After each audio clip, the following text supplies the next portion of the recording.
Jama'a assalamu alaikum. Ko da shike dai wannan bikin namu ba na sallama bane. Biki ne da za a gwangwaje a wataya a rausaya. Yawwa, kun gane? Waye ya iya rike gida ya kai shekara 20 idan ba ni ba? Na rike wannan gida shekara 20 ai ko ya kamata in yi biki. Gaskiya ne. Yi biki kowa ya ji daɗi ya sakata ya wala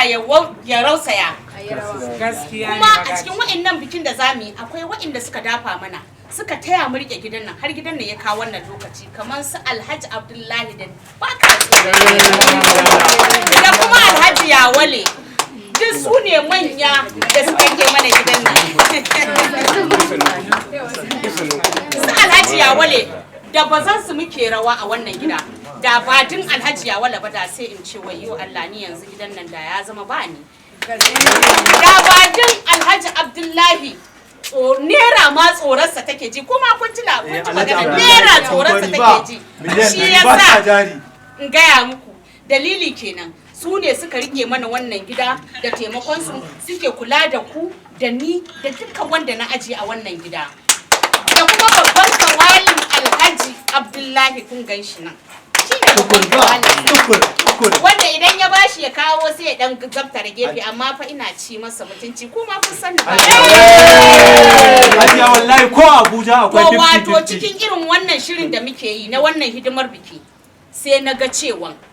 bai kamata mu yi bikin nan mu kadai ba ya kamata a ce mun yi gayya mai aiki wato shahararren mawakin nan ya zo ya rausaya ya wataya saboda shine uban gidan nan namu shine uban mu a gidan nan ba za a yi ni ba shi ba wato Aminu me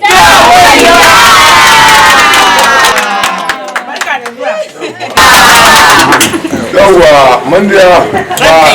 ina gaida kowa da kowa Alhaji da sarki kan a kamar yadda ka sani a matsayina na ministan bariki kuma uban shekalallu waƙar rai ita ce ya cancanta a yi ta a gidan nan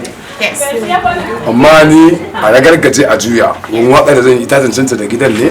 da haka kai ka sakan min ganguna na barin fara waƙar nan haka dole ne ma an gwangwaje in sakata in wala shi sa na ga waƙar ta cancanta da gidan ne dole ya raka sai ta gama ma ya cire gulan ma ne godiya nake zai musa didi godiya nake wanda ya da amince nan gudan to ran kai dai